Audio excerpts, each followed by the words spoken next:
আসসালামু আলাইকুম। মেডিলাইফ মিডিয়ার দর্শকদেরকে শুভেচ্ছা। আবারও আপনাদের কাছে চলে আসলাম। এবারের বিষয় একটু ভিন্ন।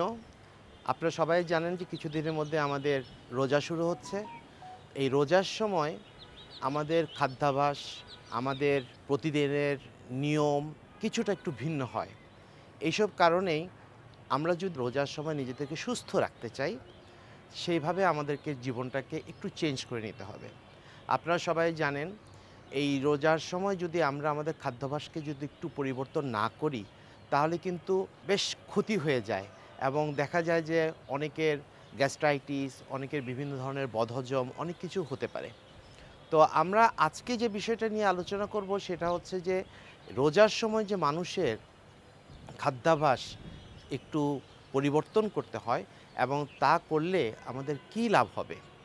এবং এই ইফতারের সময় খাওয়া, তারপর রাতের খাওয়া, সেহরির খাওয়া, এভাবে যদি আমরা আমাদের এই খাদ্যাভ্যাসটাকে ৩ টা ভাগে আমরা যদি ভাগ করি, তাহলে দেখা যাবে যে আমরা সুস্থভাবে, সুন্দরভাবে এবং শরীরের কোনো ক্ষতি না করে আমাদের যে ইমিউন ক্ষমতা আছে সেটাকে আমরা বাড়াতে পারি। তো আমরা যদি আমাদের খাদ্যাভ্যাসটাকে ঠিকমতো রাখতে পারি এবং সেইভাবে আমরা রোজার মাসে নিজেদেরকে সুস্থ রেখে আমরা ইবাদতের মাধ্যমেও আমরা অনেক সওয়াবও নিতে পারবো নিজেদের জন্য। এখন আমরা আসি ইফতার, সেহরি এবং মাঝখানে একটা ইফতার, সেহরি মাঝখানে আমাদের একটা খাবার অনেকে গ্রহণ করেন, অনেকে গ্রহণ করেন না। তো সেটা কিভাবে আমরা যদি ভাগ করতে পারি, সেই জিনিসটা যদি আমরা একটু আপনাদের সাথে আলোচনা করি, আমার মনে হয় আপনাদের জন্য ভালো হবে। আমরা দেখেছি যে রোজার সময় সাধারণত আমরা ২ দর মেইন খাবার গ্রহণ করি। একটা হচ্ছে গিয়ে ইফতারের সময়, আরেকটা হচ্ছে সেহরির সময়। এখন ইফতারটা যেহেতু দীর্ঘক্ষণ আমরা না খেয়ে থাকি, ইফতারের খাবারটাকে যদি আমরা সঠিকভাবে আমরা নিতে পারি, সঠিকভাবে খেতে পারি এবং সেই সাথে যদি আমাদের খাদ্যাভ্যাসটাকে আমরা সচরাচর যে ধরনের খাবারগুলি আমরা খেয়ে থাকি, সেগুলি থেকে যদি একটু অন্যরকম আমরা খাবার খাই, স্বাস্থ্যকর খাবার খাই, তাহলে দেখা যাবে যে আমাদের যে হরমোনগুলি আছে, যেগুলো নিঃসরণ হয়, সেগুলি সারাদিনে যে বিশ্রামটা পায়, সেগুলি ভালোভাবে হয়। কিন্তু এই জিনিসটা অনেক সময় নষ্ট হয়ে যায় আমাদের ইফতারের আমরা অতিরিক্ত পরিমাণে তৈলাক্ত খাবার, অতিরিক্ত পরিমাণে কার্বোহাইড্রেট নেওয়াতে এবং সঠিক খাবারটা না খাওয়াতে এতে আমাদের হিতে বিপরীত হয়, শরীরের অনেক ক্ষতি হয়ে যায়। তো আমাদেরকে যে কাজটা সবচেয়ে বেশি করা উচিত সেটা হচ্ছে যে ইফতার যখন আমরা করব সারাদিনের বিশ্রামের পরে, শরীরটাকে বিশ্রাম দেওয়ার পরে ইফতারটা হতে হবে খুব মানসম্মত এবং শরীরের সাথে সেইভাবে যেন আমাদেরকে সেটা ভালোভাবে অ্যাডজাস্ট করে নিতে পারে, এই জিনিসটা খুবই, খুবই প্রয়োজনীয়। আমরা প্রথমেই যদি বিভিন্ন ধরনের পানীয় দিয়ে আমরা শুরু করতে পারি, লেবু পানি হতে পারে, দইয়ের হতে পারে অথবা কোনো একটা জুস হতে পারে। আমরা প্রথমে নিয়ে নিই, তারপর সেই সাথে কিছু ফল আমরা গ্রহণ করতে পারি। একটু খেজুর তো অবশ্যই আমরা নিবো।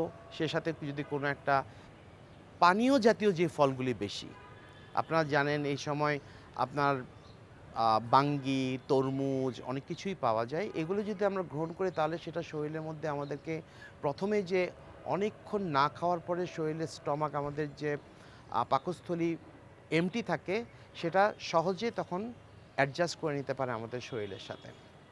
তো আমরা প্রথমে এই ধরনের খাবার যদি আমরা গ্রহণ করি, তারপর আস্তে, আস্তে যদি আমাদের মেইন খাবারের দিকে যাই, অনেকে আমাদের বুট ভেজা কাঁচা ছোলা খেয়ে থাকেন। তবে একটা জিনিস খুব ইম্পর্টেন্ট যে কার্বোহাইড্রেট একটু রাখতে হবে।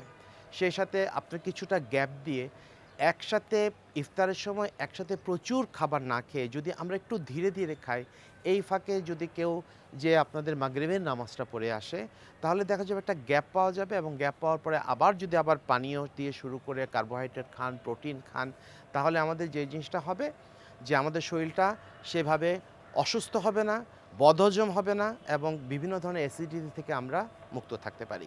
এখন যেহেতু শীতের সময়টা সিজনটা চেঞ্জ হচ্ছে, এখনও কিন্তু বাজারে অনেক শীতের সবজি পাওয়া যাচ্ছে। তো আপনাদের ইফতারের আইটেমের মধ্যে শীতের সবজি দিয়ে সালাদ বা বিভিন্ন ফ্রুটস দিয়ে সালাদ খেতে পারেন। সেই সালাডটা কিন্তু আমাদের শরীরের জন্য খুবই তৃপ্তি দেয় এবং সেই সাথে হচ্ছে গিয়ে আমাদের বিভিন্ন বদহজম অন্য কিছু থেকে আমাদেরকে রক্ষা করে। বিশেষ করে ভাজা পোড়া থেকে আমরা যদি মুক্ত থাকতে পারি কিছুটা।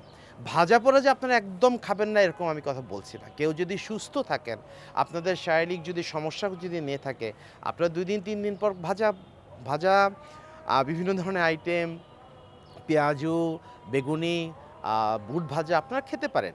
কিন্তু প্রথমত যেটা খুবই ইম্পোর্টেন্ট সেটা হচ্ছে যে আপনাকে বুঝতে হবে আপনার শরীর কি চায়। আপনার শরীরে কোথায় ক্ষতি হচ্ছে সেটা আপনাদেরকে বুঝতে হবে। যদি দেখা যায় যে ১ম দিনের পরেই হচ্ছে গিয়ে আপনার হজম, বদহজম হচ্ছে, আ একটু টক ঢেকুর উঠছে, অ্যাসিডিটি বেড়ে গেছে, সেক্ষেত্রে আপনাকে অবশ্যই সচেতন হতে হবে যেন আপনি এই ধরনের খাবার থেকে, ভাজাভুজি থেকে নিজেকে মুক্ত রাখতে পারেন। আরেকটি ব্যাপার হচ্ছে খুবই ইম্পোর্টেন্ট। অনেকে আমরা দেখেছি যে কেউ ইফতার এবং সেহরি করেন যে মাঝখানের যে রাতের খাবারটা খান না। আমি বিশেষভাবে অনুরোধ করব যারা রাতের খাবারের অভ্যাস আছে, যেহেতু ইফতারে অনেক কিছু খাওয়া হয়ে যায়, রাতের খাবারটা যেন অবশ্যই একটু হালকা কিছু হয়। তাহলে সেহরিতে আবার নয়তো নাও খেতে পারেন, অরুচি হতে পারে। তো যার জন্য আপনারা রাতের খাবারে যদি দই চিড়া এই ধরনের কোনো খাবার রাখেন বা আপনারা যদি হালকা পাতলা করে খিচুড়ি রাখেন, সেটা আপনাদের শরীরের জন্য ভালো হবে, হজমের জন্য ভালো হবে। সেহরিতে অনেকে অভ্যাস আছে যে ভারী খাবার খেতে পারেন না। কেউ শুধু হচ্ছে ১ গ্লাস দুধ খান, কেউ হয়তো একটা ডিম দিয়ে পরোটা খেয়ে ফেলেন। এটা আপনাদের আপনাদের রুচির মতো করে যেটা আপনার শরীরকে আপনি ভালো জানেন আমাদের থেকে। সেভাবে যদি আপনি অভ্যস্ত করে ফেলেন তাহলে শরীরটা ভালো থাকবে। মেইন যে একটা বিষয় আমরা সবসময় বলে থাকি সেটা হচ্ছে যে রোজার সময় ইফতারের পর থেকে সেহরির সময় প্রতি ১ ঘন্টা পর যদি আপনারা একটু পানি খান বা কোনো একটা পানীয়, কোনো একটা জুস খান সেটা আমাদের শরীরের জন্য এবং শরীরকে হাইড্রেট রাখতে খুব সাহায্য করে।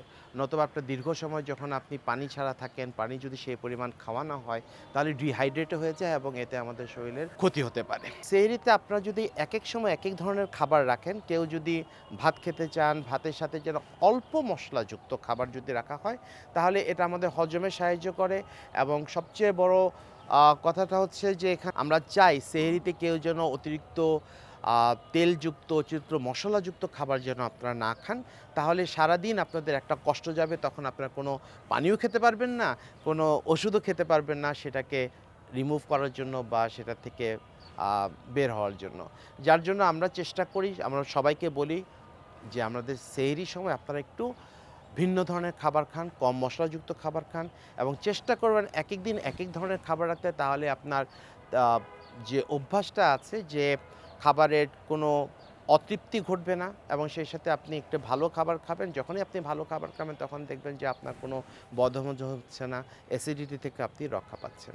এইভাবে যদি আমরা আমাদের পুরো একটা মাস আমরা রোজা যদি পালন করতে পারি এবং সুস্থ খাবার খেতে পারি, আমাদের জীবনযাত্রার মানটাকে একটু যদি আমরা পরিবর্তন করি, তাহলে আমরা সবাই ভালো থাকতে পারবো এবং সুস্থভাবে সুন্দরভাবে সিয়াম পালন করতে পারবো, অর্থাৎ রোজা পালন করতে পারবো। সবাই ভালো থাকবেন। ধন্যবাদ।